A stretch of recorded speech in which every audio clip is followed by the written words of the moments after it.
Ayan guys, buong maghapon na po ang ulan guys. Bali kahapon pa at ng isang araw pa umuulan kasi dahil may bagyo guys.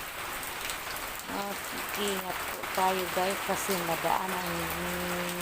madulas ang daan ngayon guys. Marami pong binabaha at madulas, madali sa disgrasya kasi madulas.